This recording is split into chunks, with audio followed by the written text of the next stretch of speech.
미국 빅테크 메타는 지난해 832억 달러, 약 126조 원의 영업이익을 올리고도 이달에만 직원의 10%를 내보냈고, 대만 TSMC는 1분기 호실적에도 성과급 15% 삭감설이 나돌고 있습니다.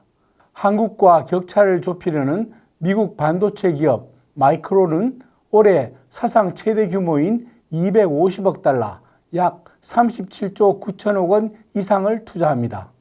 글로벌 경쟁사 빅테크들이 인력을 줄이고 투자금을 쥐어짜며 사투를 벌이는 사이 우리는 어떤가요? SK하이닉스가 노조의 파업위협 속에서 영업이익의 10%를, 삼성전자가 영업이익의 12%를 성과급 재원으로 쓰기로 했습니다.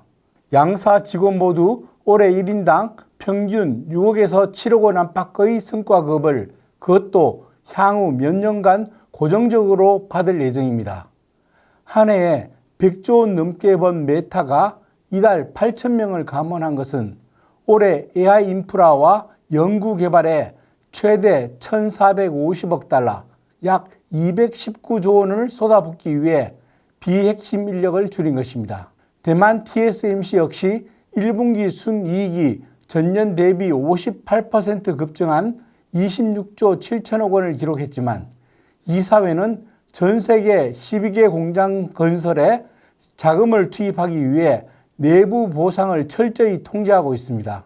이 때문에 대만 언론들조차 TSMC 직원들이 한국의 성과급 제도를 추종해 파업을 벌이자고 선동한다는 우려 섞인 보도를 내보낼 지경입니다. 미국의 반도체 기업 인텔은 최근 2년간 직원의 20%가 넘는 2만 5천 명 안팎의 인력을 감원했고, 주주들에게 주던 배당금 지급마저 중단했습니다. 그렇게 확보한 자금을 AI 메가팹 공장 건설과 핵심 연구 개발에 올인하고 있습니다. 흑자로 돌아서자마자 보상잔치 대신 AI 낸드 공장 가동에 재투자를 감행하는 일본 키옥시아 웨스턴 디지털 연합의 움직임도 매섭습니다. 이들이 호황에도 성과급을 줄이고 사람을 내보내는 것은 투자 규모 때문입니다. 올해 아마존, MS, 구글, 메타 등 4사가 쏟아붓는 설비 투자 비용만 2,600억 달러, 약 390조 원에 달하며, TSMC 역시 올해 350억 달러, 약 52조 원이 넘는 투자를 집행할 계획입니다. 승자 독식의 AI 시장에서 한 발만 뒤처지면 곧바로 삼켜진다는 위기감의 발로입니다. 상황이 이런데도 우리는 정부와 정치권까지 나서 국민 배당금 논쟁까지 나왔습니다. 온 나라가 전리품을 어떻게 나눠 가질지 숟가락 싸움을 벌이는 꼴입니다. 지속적인 성장 없는 분배는 신기루와 같습니다. 글로벌 시장의 냉혹한 현실을 직시하고 있는지 걱정스럽습니다. 정용진 신세계그룹 회장은 26일 5.18 폄훼 논란을 일으킨 스타벅스 코리아의 탱크데이 이벤트에 대해 진심으로 머리 숙여 사죄드리며 여러분들의 용서를 구한다고 했습니다. 신세계그룹은 자체 진상조사 결과 이번 이벤트가 5.18을 겨냥해 고의적으로 기획된 정황은 확인하지 못했다고 밝혔습니다. 실무자들은 날짜가 5.18과 겹친다는 문제를 인식하지 못한 채 행사를 진행했고, 4단계 결제를 거치는 동안 상급자들도 문제의식을 느끼지 못했다는 겁니다. 그렇다면 회사 시스템에 문제가 있는 겁니다. 한 기업이 날짜의 의미를 주의하지 못하고 부적절한 이벤트를 한 것은 비판받을 수 있습니다. 하지만 정도가 있어야 합니다. 비난의 도를 넘어 음모론까지 나돌고 있습니다. 문제가 된 탱크 텀블러의 명칭과 용량이 계엄군 탱크와 박근혜 전 대통령 수인 번호였던 503번을 암시한다는 주장이 대표적입니다. 대만 업체가 제조한 이 텀블러는 2023년부터 한국뿐 아니라 호주, 태국, 일본 등에서도 탱크라는 이름으로 판매 중입니다. 탱크는 물탱크에서 따온 것이라고 합니다. 503ml도 스타벅스 본사인 미국에서 사용하는 용량 단위 17온스를 환산한 값일 뿐입니다. 스타벅스 코리아가 판매하는 탱크 듀오 세트의 할인율이 5.18 당시 계엄군 집단 총기 발포일인 5월 21일을 상징한다는 의혹, 세월호 참사 10주기인 2024년 4월 16일에 배를 난파시킨다는 신화가 있는 사이렌 이름이 붙은 머그잔 시리즈가 출시됐다는 의혹 등도 모두 황당한 음모론일 뿐입니다. 사이렌은 1971년 스타벅스 창립 당시부터 로고로 사용된 상징물이고 국내에서만 그 이름이 붙은 상품 500여 개가 판매 중입니다. 이 일은 기업의 잘못이 있지만 일선 매장의 스타벅스 직원들까지 폭언을 들어야 할 정도의 문제는 아니었습니다. 대통령, 장관, 여당이 전부 나서 일제 공격을 퍼부을 일도 아니었습니다. 이재명 대통령이 26일 국무회의에서 장관과 참모들에게 집값이 다시 오른다는데 대책을 세우고 있느냐고 말했습니다. 이재명 대통령은 정부 정책에 대한 국민의 신뢰가 중요하다고도 했습니다. 회의에서는 삼성전자의 고액 성과급 문제와 증시 화랑으로 인한 자금 유동성 증가로 인해 수도권의 집값이 지금보다 더 상승할 것이라는 우려가 제기됐다고 합니다.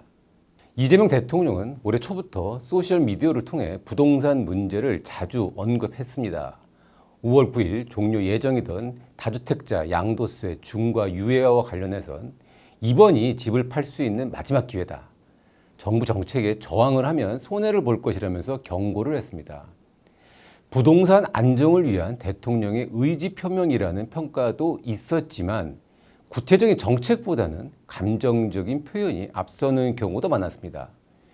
부동산 정상화는 코스피 5천, 개국 정비보다 훨씬 쉽다거나 야당에 대해선 언어 해동 능력이 유치원 수준이라고 비난하기도 했습니다. 이달 10일부터 다주택자 양도세 중과가 4년 만에 부활하면서 유예 만료를 앞두고 싸게 나왔던 매물들이 시장에서 사라졌고 이는 매매가와 전세가의 동시 상승으로 이어졌습니다. 5월 셋째 주에 서울 아파트 가격은 67주 연속으로 상승했는데 이는 2020년 6월 둘째 주부터 85주 연속 상승에 이은 두 번째의 연속 상승입니다. 연초 대통령의 반복적 경고 이후 다주택자들의 매물이 늘었지만 양도세 중과가 재개되자 서울 아파트 매물은 4천 건 이상 줄었습니다.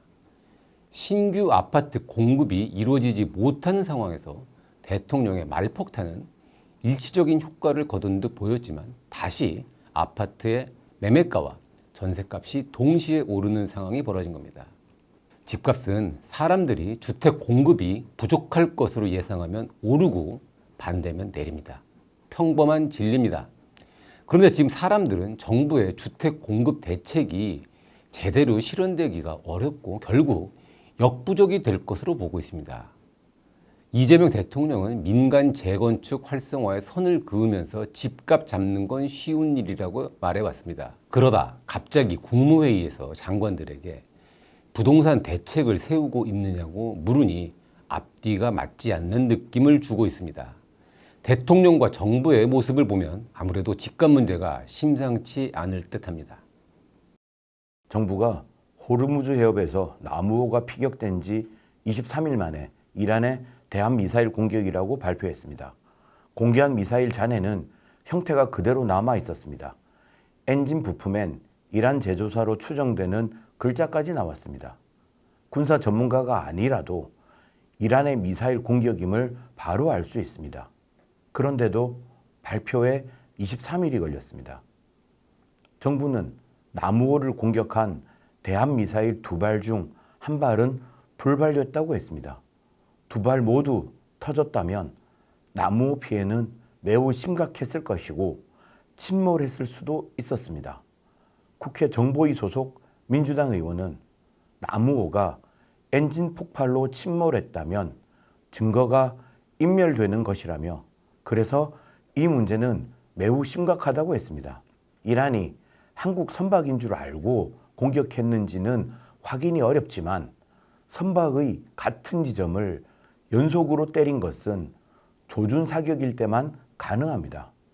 우리 국민이 다치기까지 했습니다. 외교부는 강력한 항의 뜻을 전달하겠다며 이란 대사를 초치했습니다. 그러나 이란 대사는 부인만 했습니다. 증거가 분명한데도 부인하는 것을 그냥 넘어갈 수 없습니다. 그런데도 이재명 대통령이나 외교부 장관은 직접 항의 메시지를 내지 않고 있습니다. 반면 이 대통령은 지난 20일 네타냐후 이스라엘 총리를 겨냥해 국제형사재판소 전범이라며 한국에 들어오면 체포하는 방안을 검토하라고 했습니다. 이스라엘이 가자 지구에 들어가려는 우리 국민을 억류하자 즉각 분노를 표출한 겁니다.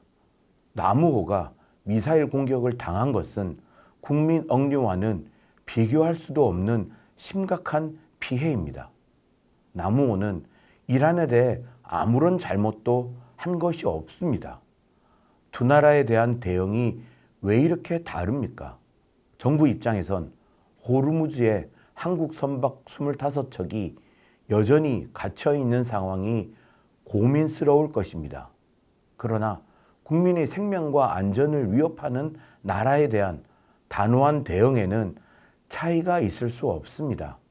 이 대통령은 대한민국 국민을 가해하면 국내든 국외든 패가 망신한다고 했습니다. 정부는 이란에 대해 강한 경고 메시지를 내고 실질적으로 재발 방지 약속을 받아내야 합니다.